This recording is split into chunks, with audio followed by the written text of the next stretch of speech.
Good morning and greetings. I was going to do a video last night, and then I looked at the clock and I'm like, nah, do it when you first get up. And then I had a second idea, and I'm like, all right, well, write them down. Get into them when you get up. So it's a minorly big deal being made of the fact that Nashville's likely going to expose James Neal to the expansion draft. So the question becomes, would Vegas take Neal? And Neal's a 20-goal scorer. Neal's also a $5 million cap hit. Neal doesn't have the greatest reputation as a teammate out there. It's it's one of those rough situations where I think Nashville would be very happy if Vegas said, "Well, we're going to take Neal," and here's why. And it's not anything against Neal. It's that if they protect Neal, you're looking at Sissons, Watson, Yarncroke as guys who are all exposed. Now, if you don't protect Neal, two of those guys are still likely left exposed. And for my money, out of those guys, including James Neal, I'd want Austin Watson. Austin Watson in the playoffs really showed a lot in terms of his drive and his talent and just his, I don't know, he's got this ability that's there, and on an expansion team he could really thrive. So of the four, I might be tempted to go with Watson. If Sissons can score in the regular season the way it looked like he was able to score in the playoffs, and I say it looks like because playoffs is tricky. You show me a guy who can score in the playoffs, I'll talk to you about John Druce. You know, we had a guy who could always score in the playoffs, just regular season, it just didn't get done. Yarncroke is obviously the one who's the biggest points getter out of those three that I mentioned. Makes $2 million a year, which is a very reasonable cap hit for what he brings, and he's got room for more in terms of goals, assists, and just his upside is higher. One of those rare times where Detroit traded a young guy, and I thought, what are you guys doing? Usually when Detroit trades a young guy, usually it doesn't come back to bite them. Yarncroke to me feels like the kind of guy the Wings need right now. But that's why I don't think James Neal being unprotected is that big a deal.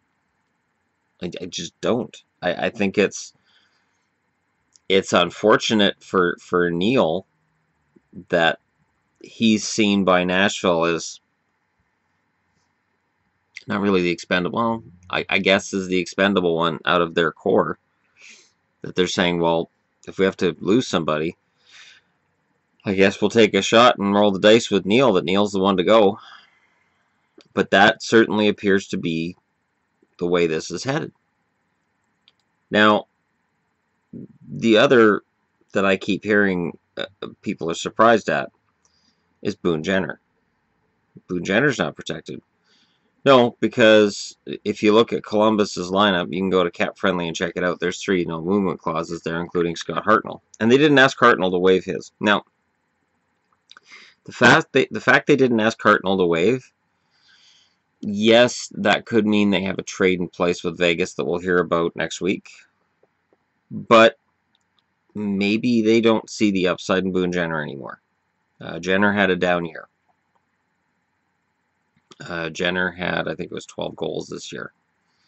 And maybe they think that the 30 goals he scored previously, maybe they're not as convinced about that. Or Josh Anderson's there. And they like Josh Anderson a lot, and they don't want to lose Josh Anderson. Maybe they figure his game is more well-rounded than Jenner's. And if they're going to lose one of the two, they'd rather lose Jenner. But Jack Johnson's in a situation where he may be the guy to go. If they protected Johnson, Ryan Murray would likely be the one to go. They're not going to expose Seth Jones. I can't see them exposing David Savard. You can only protect 3 defensemen and 7 forwards unless they went 4 forwards and 4 defensemen. And then it's open season on Columbus, because Columbus has a lot of forward depth. And then, of course, in net, you got Jonas Korpisalo, who looks like a good pick for an expansion team. Korpisalo is a good goaltender.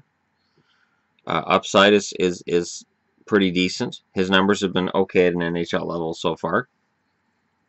You might roll the dice on him. And all these guys are under contract for next year, which is important. 20 out of the 30 players they pick have to be under contract for next season. So I think that's part of the reason why RFAs and UFAs aren't being scooped up right now. I could see there being a lot of verbal agreements and GM saying, we're not going to announce this until after expansion because you're not going to be an attractive expansion option, as 2/3 of the players they pick have to be under contract for next year. That's why the Rangers signed Matt Pumple to a deal yesterday. They had to meet the exposure rules in terms of how many players they expose who have a contract for next year. So he got a contract, at least in part, because they had to meet the requirements. And Pumple's not going to be the guy they take from the Rangers. He's just a body they're throwing out there. The Rangers could lose a good player out of this expansion as well, but Columbus and Nashville seem to be the ones that are the big one. And the other thing, getting back to Nashville, is I saw an article on TSN said victims of their own success, Nashville up against the cap, and that being part of the reason why Neal's on the market, at least expansion market. Okay, I'll play this. The Stanley Cup run has nothing to do with this round of UFA RFAs being expensive. Mike Fisher, his price didn't go up because of the playoffs, and neither did Arvidsson's. If anything, Arvidsson drove his value down in certain rounds. Up in others. I think it stays about the same overall. Arvidsson had a great year. Even if he'd got injured at the start of the playoffs, we'd be talking about the huge raise Arvidsson's going to get. And Fisher's not going to get a raise. Right now, Nashville has $16 million in cap, and they have to sign. Oh, let's get into that. Cap friendly.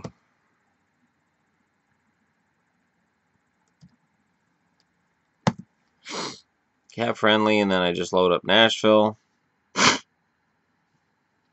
I know they're not as bad off as other teams, though. There are other teams that are in worse shape. Oh, my browser's going to do that, is it?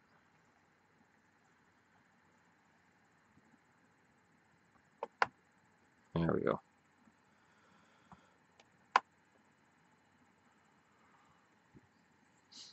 So they have $16 million in cap space, and their roster has 19 out of 23 players. So UFAs are Fisher, Fiddler. Fiddler's not going to get a big raise. Zolnarchuk, who's, again, not a big raise. Parento, they're just going to let him go. RFAs up front. Austin Watson, not a big raise there. Frederick Gaudreau. Oh, I thought Watson had a contract next year. He's one without a contract that's likely exposed. Frederick Gaudreau. He's not going to get a big raise. I know he played well in the playoffs. Johansson, I don't know. Johansson could get a raise, but he was injured for the last X number of games for playoffs. So his playoff performance won't really affect his value. Auberg played well in the playoffs, but I don't think that's going to drive his price up a lot either. Between Johansson and Arvidsson, I would estimate probably $13 million on those two. So they have a cap problem, but it's not that bad because they don't have another big ticket item in terms of free agents. There are other teams in much worse condition. There are other teams that are up against it. And I'm sorry, but I think of Washington, Chicago. Chicago definitely. Chicago's over the cap. Even if the cap goes up by $2 million, Chicago's still over it right now. So that's going to be an issue going forward. So yeah, let me know what you guys think in the comments section below. Don't forget to like and subscribe if you're browsing your way through.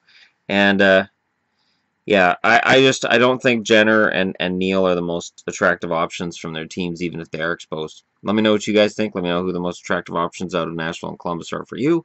And thank you very much for watching. I'll be talking to you guys again soon.